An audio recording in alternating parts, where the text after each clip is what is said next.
Hello बच्चों, कैसे हो आप? बच्चों, मैं अलका रावत आज आपको पढ़ाऊंगी कक्षा 4 संस्कृत का त्रयोदशः पाठः 13वां पाठ, जिसका नाम है सदाचारः। सदाचार। सदाचार में क्या है? हमें अच्छी अच्छी चीज़ों के बारे में बताएंगे कि हमें क्या क्या करना चाहिए, क्या नहीं करना चाहिए। तो चलिए शुरू करते हैं। तो यह एक कविता के माध्यम से हमें बताया गया है, तो हम कविता के रूप में इसे पढ़ेंगे। तो कैसे पढ़ेंगे? प्रातः सायं भजनीयं सत्यं वचनं वदनीयं सत्पुस्तकं पठनीयं मंदं मंदं वदनीयं रात्रौ शीघ्रं शयनीयं प्रातः खलु जागरणीयम् अप्रियवचनं त्यजनीयं भद्रं भद्रं करणीयम् मातृवन्दनं करणीयं पितृवन्दनं करणीयं गुरुवन्दनं करणीयम् अतिथिवन्दनं करणीयम्। तो बच्चों, ये थी सदाचार पर आधारित कविता। अब हम इसका अर्थ जानेंगे। तो क्या लिखा है? प्रातः सायं भजनीयम। प्रातः, प्रातः मीन्स होता है सुबह। सायं, सायं मीन्स शाम। भजनीयम, भजन करना चाहिए। सुबह और शाम भजन करना चाहिए। सत्यम वचनम वदनीयम, सत्य, सत्य वचन बोलने चाहिए। सद पुस्तकम पठनीयम, सद, सद मीन्स होता है अच्छी पुस्तक पढ़नी चाहिए। मंदम मंदम वदनीयम, मंदम मंदम मीन्स होता है धीरे धीरे बोलना चाहिए, मतलब वाणी में मधुरता होनी चाहिए। तो हमें क्या क्या करना चाहिए? सुबह और शाम भजन करने चाहिए, सत्य वचन बोलने चाहिए, अच्छी पुस्तकें पढ़नी चाहिए और धीरे धीरे बोलना चाहिए। अब देखते हैं आगे की पंक्तियों में क्या है। फिर कहते हैं रात्रो शीघ्रम शयनीयम। रात्रो, रात को, शीघ्रम, शीघ्रम मीन्स होता है जल्दी, शयनीयम सोना चाहिए, रात को जल्दी सोना चाहिए। प्रातः, प्रातः मीन्स होता है सुबह। खलु, खलु मीन्स होता है अवश्य, जागरणीयम सुबह अवश्य जागना चाहिए। प्रातः का मतलब होता है कि सूर्योदय से पहले हमें जागना चाहिए। अप्रिय वचनम त्यजनीयम। अप्रिय वचनम, अप्रिय मतलब जो किसी को अच्छे न लगे, ऐसे वचन, ऐसे वचनों को त्यागना चाहिए, ऐसे वचनों का त्याग कर देना चाहिए। भद्रम भद्रम करणीयम। भद्रम, भद्रम का मतलब होता है अच्छा अच्छा करना चाहिए, अच्छा अच्छा करना चाहिए। तो क्या है? रात को जल्दी सोना चाहिए, सुबह अवश्य ही उठना चाहिए, अप्रिय वचनों को त्याग देना चाहिए और हमेशा अच्छा अच्छा करना चाहिए।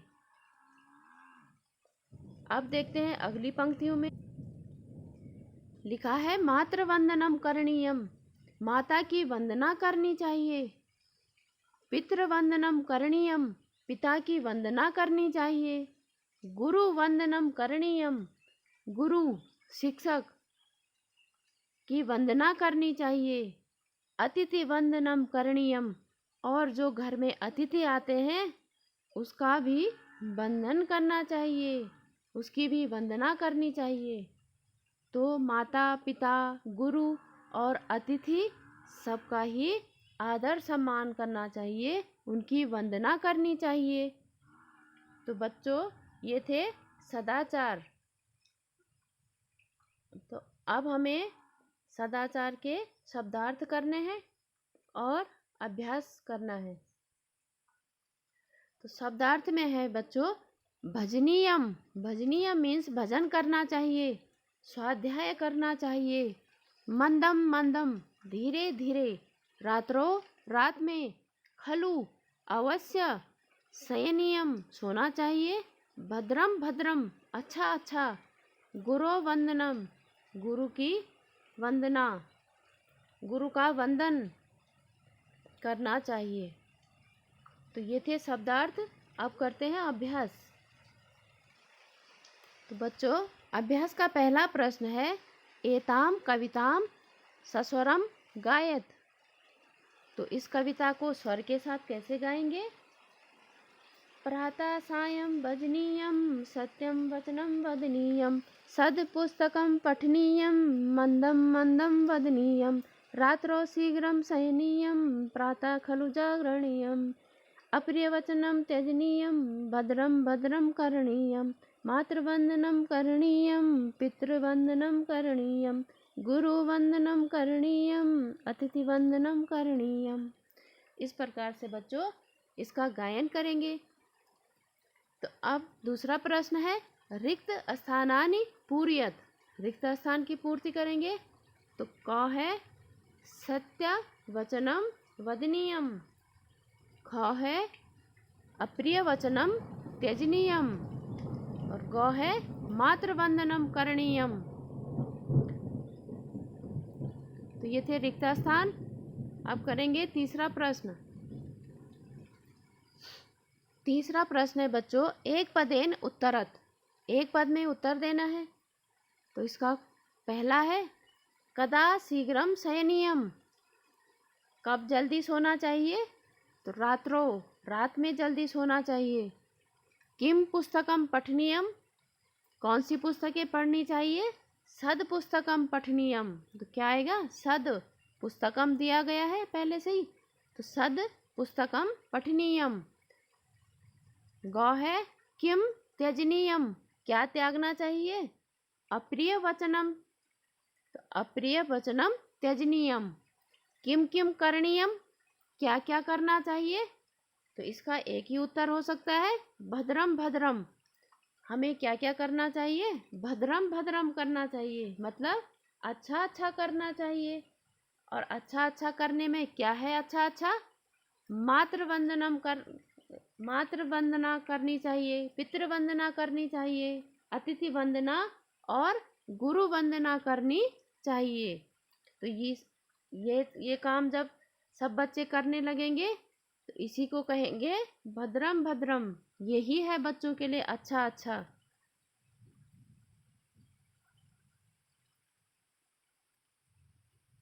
अब चौथा प्रश्न है बच्चों, शब्दान चित्रेह सामेलियत। शब्दों के साथ किसका? चित्रों का मिलान करना है। तो पहले में बच्चा सोया है, तो क्या आएगा? शयनम। फिर दूसरे चित्र में बच्चा उठ रहा है, तो जागरणम। फिर कोई अतिथि आए हैं, उनका आदर सत्कार हो रहा है, चाय पानी पूछ रहे हैं, तो उसको कहेंगे अतिथि वंदनम। और अंत में है माता पिता को नमन कर रही है, तो क्या लिखेंगे? मातृ पितृ वंदनम। अब पांचवा प्रश्न है बच्चों, अर्थम लिखत। यथा भजनीयम, भजन करना चाहिए। वंदनीयम, वंदना करनी चाहिए। पठनीयम, पढ़ना चाहिए। करणीयम, करना चाहिए। शयनीयम, सोना चाहिए। जागरणीयम, जागना या उठना चाहिए। तो ये था अर्थ। अब है छठवां प्रश्न बच्चों, लिखा है कविताम पूरयत, कविता को पूरा करना है। तो रात्रो शीघ्रम शयनीयम प्रातः खलु जागरणीयम, अप्रियवचनम त्यजनीयम भद्रम भद्रम करणीयम, मातृवंदनम करणीयम। तो इतनी लाइन थी। तो इसको कविता को इस प्रकार से पूरा करेंगे। अब सातवां प्रश्न है बच्चों, वर्ण विच्छेदनम कुरुत। वर्ण विच्छेदन करना है, मतलब वर्ण को अलग अलग करके लिखना है। पिछले पाठ में हमने पढ़ा था कि हमने वर्णों को एक साथ जोड़ा था, वर्ण संयोजन किया था। इस पाठ में हमने वर्ण विच्छेदन करना है। यथा, यथा मीन्स होता है जैसे। मंदम, अब लिखेंगे म, म के पीछे कौन सी ध्वनि आ रही है? अ। तो म हलंत लग गया, इसका मतलब है म आधा। तो आधा म प्लस अ मिलके क्या हो गया? म प्लस न। नौ पे हलंत है और नौ तो पहले से ही आधा है, तो वो आधा नौ है, उसके पीछे कोई भी ध्वनि नहीं आ रही है। और प्लस द, द, और द में कौन सी ध्वनि आ रही है? अ। तो द हलंत के साथ प्लस अ, और प्लस अंत में म हलंत के साथ दिया गया है तो हलंत ही रहेगा। तो ये हो गया मंदम। अब है वचनम। तो व में कौन सी ध्वनि आ रही है? अ। तो व प्लस च प्लस न प्लस म, तो ये हो गया वचनम। अब फिर से आया वंदनम। तो व हलंत के साथ अ प्लस आधा न, फिर आधा द, फिर अ, फिर न, फिर अ प्लस आधा म, तो ये हो गया वंदनम। अब हो गया, अब अंत में है अतिथि। अतिथि अ प्लस, अब अ का तो उच्चारण अ ही है, अ प्लस त। अब त के पीछे कौन कौन सी मात्रा लगी है? त में छोटे ई की मात्रा, तो ती हो गया। तो त के बाद क्या आएगा? छोटा ई, तो हो गया अति। और थ पे हलंत और उसमें भी छोटी ई की मात्रा है, तो अतिथि। और अंत में विसर्ग दिए गए हैं, तो विसर्ग का उच्चारण क्या होता है? अह। तो ये हो गया अतिथि।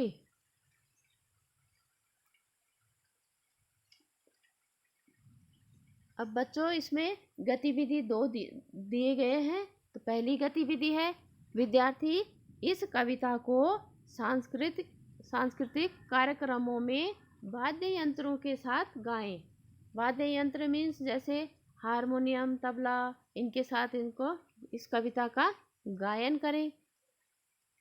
गतिविधि 2 है, इस कविता में समान ध्वनि वाले शब्दों या पदों की सूची बनाएं। अब इस कविता में समान ध्वनि वाले कौन से शब्द हैं, जिनको इंग्लिश में राइमिंग वर्ड्स कहते हैं? तो कौन से शब्द हैं? भजनीयम, वदनीयम, पठनीयम, शयनीयम, जागरणीयम, त्यजनीयम और करणीयम। ये सारे शब्द क्या हैं? समान ध्वनि वाले हैं। तो इनकी बच्चे सूची बनाएंगे। तो बच्चों इस प्रकार ये कक्षा 4 संस्कृत का अंतिम पाठ था। अंतिम पाठ के साथ अब इसके हम करेंगे आकलन पृष्ठम और बाल पृष्ठम 1, 2 और 3। तो बच्चों तब तक के लिए बाय बाय, टेक केयर।